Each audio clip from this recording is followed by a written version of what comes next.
Suspense. Tonight, Actor's Blood, written and told to us by Ben Hecht, and starring Fredric March.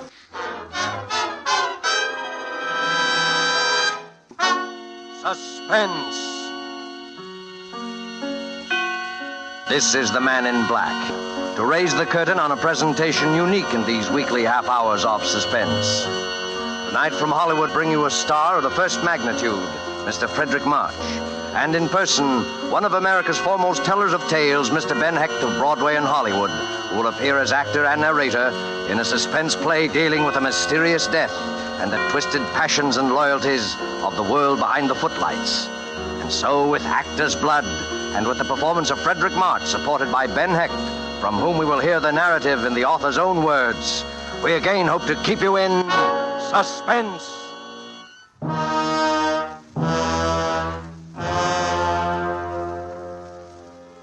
Do you remember Maurice Tilliou? Probably not. Only students of the theater or people old enough to have applauded the heyday of Mrs. Leslie Carter and John Drew and the theatrical didos of the Divine Sarah would be likely to remember. During the years I knew him, I saw him in harness but 3 times. Once in a revival, once at a benefit, and the 3rd time was the occasion of the anecdote I've set out to relate. By that time, his only claim to fame was the fact that he was the father of Marcia Tilliou. On a summer night in 1927, Marcia made a final exit worthy of the Tilliou tradition. For weeks after it happened, old Tilliou went around like the ancient mariner, holding with his baleful eye and his mournful song whoever crossed upon his path. But after a while, he too seemed to drop out of sight in the wake of his glamorous daughter, and like her was forgotten. Then late one night, as I was getting ready for bed, the bell to my apartment rang. Ben, I come with a message from the dead. Indeed. Well, come on in and tell me about it. Ben, do you believe in ghosts? I've got nothing against them. Good. I have just come from a miserable modern dress caricature of that greatest of the bard's plays, Macbeth. You will scarcely credit what these upstarts have done to Shakespeare's masterpiece. They haven't altered the text, have they? You recall the 4th scene of the 3rd act? Oh, yes. The scene in which Banquo's ghost appears. Just so. In the folio edition of the play, the stage directions clearly read, "The ghost of Banquo enters and sits in Macbeth's place." In the foul production which I have just witnessed, the ghost does no such thing. It is an empty chair, to which Macbeth shrieks his guilty line, "Thou canst not say I did it. Never shake thy gaudy locks at me." An invisible ghost, eh? That's not so illogical. But what drama is there in it? How can we feel Macbeth's terror if it's an empty stool at which he shouts, "Avaunt and quit me sight! Let the earth hide thee! Thy bones are marrowless! Thy blood is cold! Thou hast no speculation in those eyes which thou dost flare with." The way you read those lines, sir, I have no trouble at all seeing the ghost. Thank you. Now listen. I am going to produce that scene in modern dress, and it's not going to be a namby-pamby production such as the one I witnessed tonight. I am going to give a banquet at my home, and there is going to be a place set at the table for my daughter, Marcia. Look, Maurice, I'm very fond of you, Now, but... you are wondering why, aren't you? Ah, my boy, like Hamlet, I am but mad northwest. The empty place at the table will be purely symbolic, I assure you. No apparitions will appear, not to you and me at any rate. I cannot guarantee what my daughter's murderer will see there. Marcia's murderer will be there? They will all be there. All who loved her and all who hated her. And woe to the hand that shed this costly blood. But if you know who the murderer is, why don't you go to the police and tell them? Police? My daughter, sir, would not have wanted so crude and sordid an epilogue to her life story. Like her father before her and my parents before me, she had actor's blood in her veins. She shall be avenged, my friend. But it will be no affair of handcuffs and policemen. I'll not go whining on Marcia's behalf among the cigar butts and cuspidors in some precinct station. No. No, her murderer shall be unmasked at a mighty banquet. On Friday next, at 8:30. Curtain time, my friend. I'll see you there. Yes, I'll be there.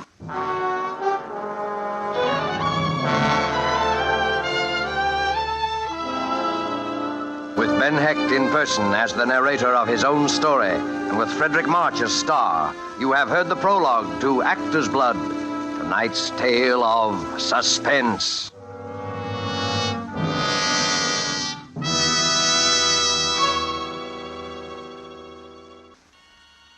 And now it is with pleasure that we bring back to our soundstage Mr. Ben Hecht, narrator and author of Actor's Blood, starring Fredric March. Tonight's tale of suspense.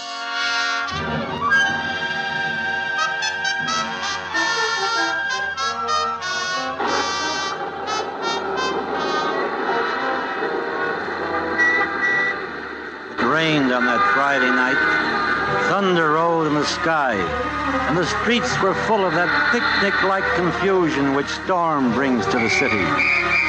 Waiting under the hotel awning for a taxi, I was rather thrilled at the prospect of old Tiliou's dinner, for his intention was plain, to assemble a company of suspects in the murder of his daughter Marcia, and he was obviously going to climax the evening by some formal accusation of guilt. I knew pretty well who the suspects were, and I suppose I was one of them. Alfred O'Shea would be there, of course. Alfred O'Shea, the man who had written Marcia Tiliou's first successful play and her last. Broadway had its own private joke about the title of the last. It was called Forgotten Lady. It was after the final curtain of the last performance of Forgotten Lady that Alfred O'Shea chose to tell her. Marcia told the story at the time as a joke on herself.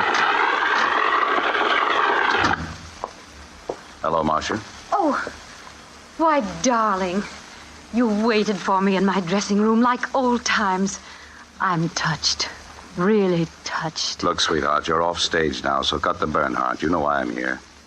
I do. All right, I'll say it again. I'll say it for the last time. I want a divorce. I want to marry Rena Krasnov. I want to marry Rena Krasnov. Oh, such a bad line, and from such a great playwright. No, dear Alfred, not for her. It'd be too belittling a successor. Oh, can't you see, darling, after all we've been to each other, it's like Pygmalion wanted to trade in his beautiful Galatea for a wooden Indian. And it's no dice, huh? No dice, Alfred. No divorce. Not as long as I live. Now, be a darling and help me out of this dress. Okay, Marcia. You just made your own bark. Huh. Well, you can come out from behind that screen now, Father. How did you know I was there? Your asthma, darling. I'm glad you're here, even if you are a perfectly fiendish old eavesdropper. Here, you can unhook me, since that swine refused to. I warned you against marrying that jackanapes of a playwright, Oh, Marcia. Father, you're saying I told you so. And what I wanted was to weep on your shoulder. Ouch! Oh, I'm sorry. Look here, Marcia. What are you going to do about this career of Now, yours? darling, please don't go into that old routine about my being the last scion of the royal family of the American theater. I'm nothing but a combination of your name and a playwright who specializes in shallow, brittle female leads that enable me to get applause by simply acting myself. Marcia, I won't allow you to speak this way about yourself. You're a great artist. Oh. You have taken your place in the great tradition of the stage beside the immortal figures of Rochelle, Siddons, Bernhardt, Modjeska. Marcia, let O'Shea go. He was never worthy of you. Play Juliet next season. Show them you don't need a fashionable playwright and tailor-made parts to succeed. Show them you have actor's blood. Actor's blood, actor's blood. I'm sick of hearing about it. Just because you and Mother thought it was cute to stick me out there behind the footlights at the age of 5. Because you never had any real life. You didn't see any reason why your daughter should have. I'm supposed to have actor's blood. All right. I'm only thinking of you, Marcia. Only of you. But that O'Shea is a hot-headed Irishman. He came very near to threatening your life when you refused to do as he asked. Good. I wish he would kill me. I'm sick of the whole rotten business.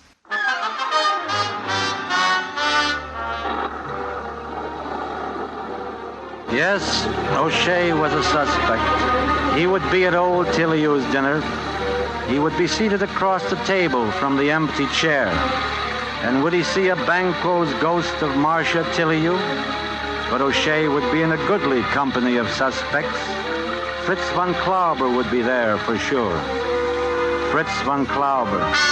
Not a man I should have liked to have as an enemy, that. Abnormally sensitive to insult, von Klauber was possessed also of an impenetrable Prussian stupidity. His first American production was a play called Jubilee for Spring, and Marcia Tilleyou starred in it. It was the most sensational flop of the Broadway season. After the first night performance in the 21 Club, Marcia held her own private autopsy on von Klauber's dead turkey. You see, darlings, Mr. von Klauber, my esteemed producer, loves his turkey farm so much he sometimes forgets he's on Broadway. It's terrific, Marcia. How about that for my column? Sure, Walter, anything at all. It's all yours, exclusive. Marcia. Von Klauber. He's over there at the next table. He's heard every word. Good. Let him hear. He's going to hear from me in the morning anyway when I start looking for a new producer. Go ahead, my sweet Marcia. Go to it. Rag me in public. I could kill you for this, do you hear? I could kill you. Oh, you could, darling.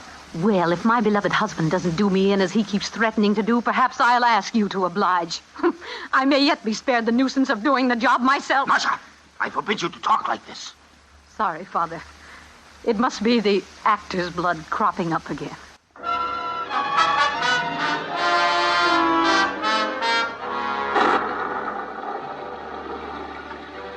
Yes, von Klauber would surely be present at Tilleyou's ghostly dinner. As I got into the taxi and gave the driver Tilleyou's address, my mind was still turning upon the terrible question that I was confident would be answered tonight. The question, who killed Marcia Tilleyou? Third on my list of suspects was a character named Maury Stein. Maury Stein. A one-time racing tout and small-time gangster, Maury turned his brilliant, if slightly frightening talents to flesh peddling. That is to say, he was a theatrical agent. Marcia did 2 shows under his management, both of them flops. It wasn't her fault. There was no belittlement of the name Tilleyou. It was still an electric sign, but growing ghostly, slipping still aglow into the side streets of fame. Maury Stein was Marcia Tilleyou's last substitute for love. Maury, will you stop staring at the door? Let's get out of here. Oh, relax. This is a charming room. I like it here. Look, chick, I said let's get out of here. Understand? Perfectly, I understand that Mrs. Maury Stein may come walking in that door. Perhaps she'll put 2 and 2 together about us. That'd make you sad, wouldn't it? Because you signed over all your money to your good wife.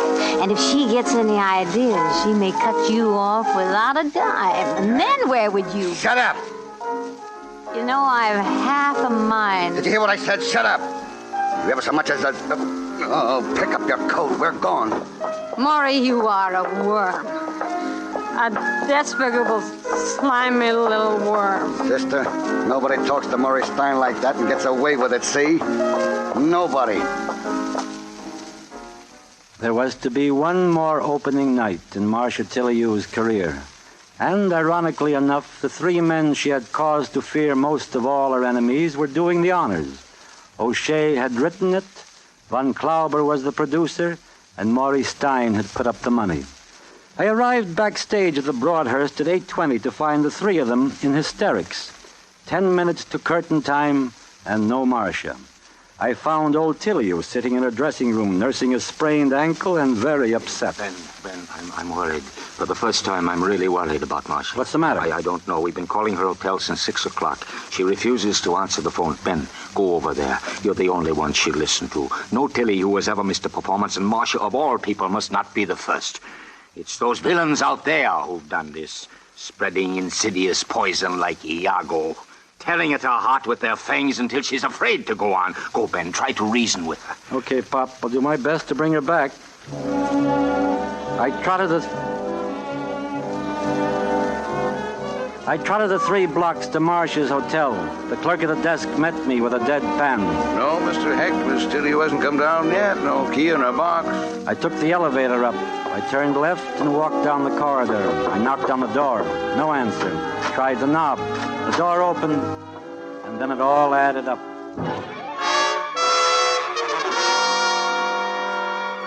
Yes, it added up to a gaudy room in shambles, mirrors smashed, perfume bottles shattered, the portrait of Marcia as Pierrette cut to ribbons.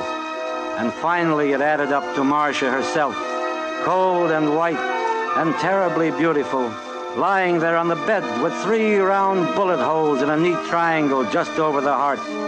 There was no mistaking it. Marcia Tilliou was dead, murdered.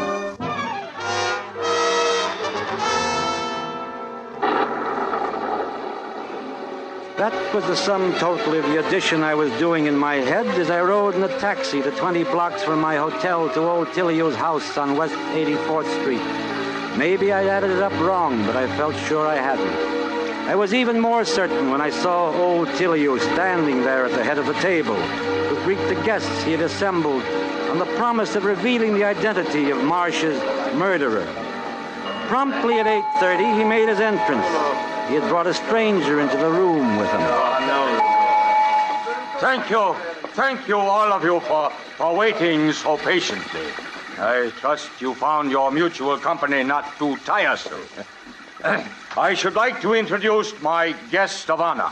May I present Mr. Carl Schuttler of the District Attorney's Office. How do you do, ladies and gentlemen? Now, if you will all be seated, the place cards are plainly marked. Please do not disarrange them. There you are, Rena. Thank you, Ed. Well, I see we are one short. And who, may I ask, is that empty place for? Banquo's gold? That, my dear Mr. Van Klauber, is for a beloved guest, known to all of you. Beloved guest, huh? Let's see now. Well, hey, listen to this. This seat has indeed been reserved for one known to all of us. Who is it? It has been reserved for Marcia Tilliou. Oh, please, I'd like to change my place. Come on, sit down, Rena. Marcia was much too sensible to play ghost. Not much. I am an old actor. With the audience seated and the curtain up, I find it hard to wait. Art is long, but time is fleeting.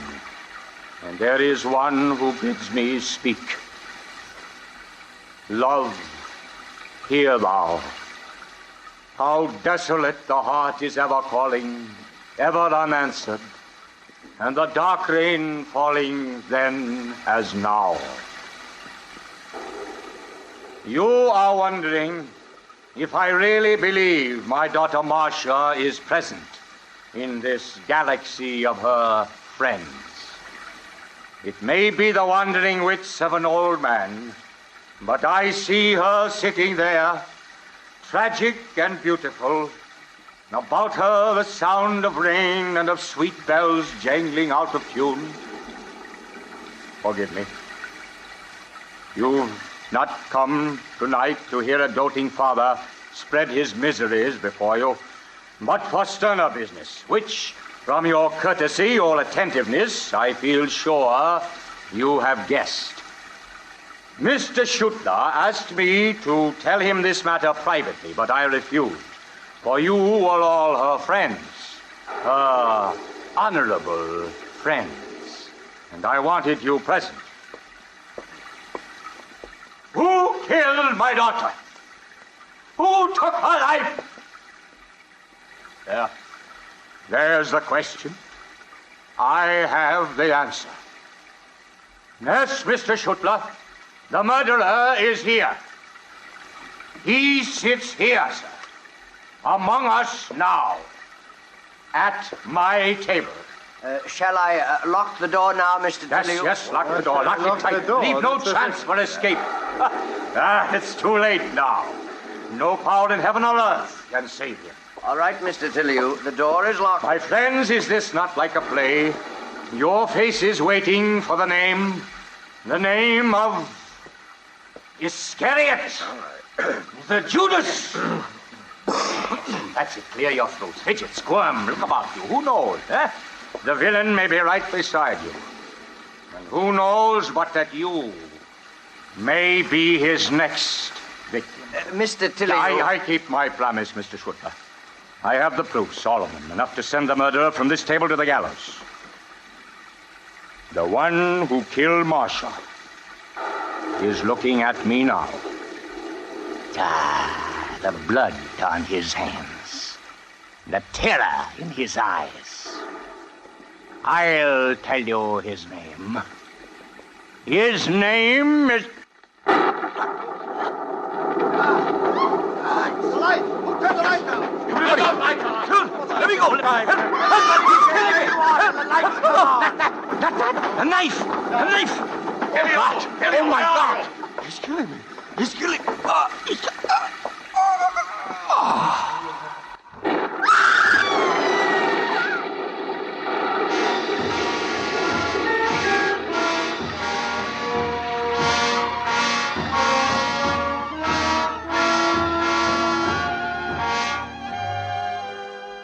A dagger handle protruded from old Tilliou's crimson shirt front. His eyes were closed. We carried him into the next room and waited outside while the doctor worked over him. Mr. Hecht. I'm Ben Hecht, Doctor. Oh, will you come in, please? He's asking for you. Doctor, is he The back? knife pierced the heart. He hasn't much longer. Ben, is that you, Ben? Yes, it's me. Who did it? Lean over. Lean over so I can see your face. There. Satisfied? Oh, something fell out of my pocket. What? What is that? That's a letter. I must have stuck it into the pocket of the suit the last time I wore it. What's in that letter, Ben? I don't know. I haven't even opened it. But that's Marcia's handwriting. A letter from the dead. Open it, Ben. Read it to me. Look, you mustn't excite yourself. When was that letter mailed? It's postmarked the 10th. Must have been the day before. Read the letter, Ben. Read it. All right. Yeah. What does it say, Ben? Read it. Why, it says, Dear Ben, this is to remind you of the opening at the Broadhurst tonight. I hope you will be there because I sincerely believe that this is one of the greatest roles I have ever played, and I'm so anxious to make good in it because of Father's faith in me. She cared. She really cared what I thought. Sure she did. And she'd have been proud of your performance in there this evening, too, Pop. You were great. Thank you. Thank you, Ben. Thank you. Doctor. Yes, Honor. Oh. Well, that's that. He was quite an actor in his day, wasn't he? Yes, quite an actor. How is he, Ben? What did he do? He's dead. I've got a letter here that will explain everything. It's a pity I didn't find it sooner. I haven't had this dinner suit on since the night of Marcia's opening. It fell out of my pocket when I leaned over the bed in there. It was written by Marcia Tilliou, the day she died. It says, Ben, I'm bored, tired, hurt, sick, full of nasty things. I'd stay a while longer, but death seems easier and simpler than life. What are a few pills, more or less, to one who has swallowed so much? Take care of Father. He liked you the best. For the last time, Marcia. Suicide. It's a suicide note. What about the bullet? Can't you guess? The old man worshipped her. She was his star. But stars don't commit suicide. Only failures do that. So he fired 3 bullets into her dead body, slashed the painting, and wrecked the place to make it look like a crime of passion. He must have been mad as a hatter. No, he was sane. I think he really saw her as murdered by all of us, her so-called friends who had let her down when she needed them most. Do you realize that old barnstormer was playing his death scene from the moment he came into this room tonight? He'd rehearsed it in his bedroom for days, sharpening away at Macbeth's old toad stabber. He had his lines down pat. He staged this elaborate scene this evening and killed himself in such a way that we'd all be raked over the coals, not only for Marsh's murder, but for his own as well. Well, it was a lovely piece of old-fashioned miming, but as fruitless a drama as I ever had the misfortune to witness. You're right, O'Shea. The plot was full of holes.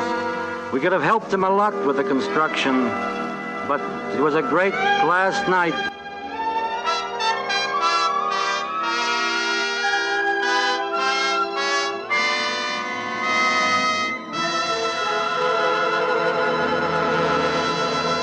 And so closes Actor's Blood, written and narrated by Ben Hecht and starring Fredric March. Tonight's study in Suspense. Suspense is produced and directed by William Spear. Next week, same time, Suspense. This is CBS, the Columbia Broadcasting System.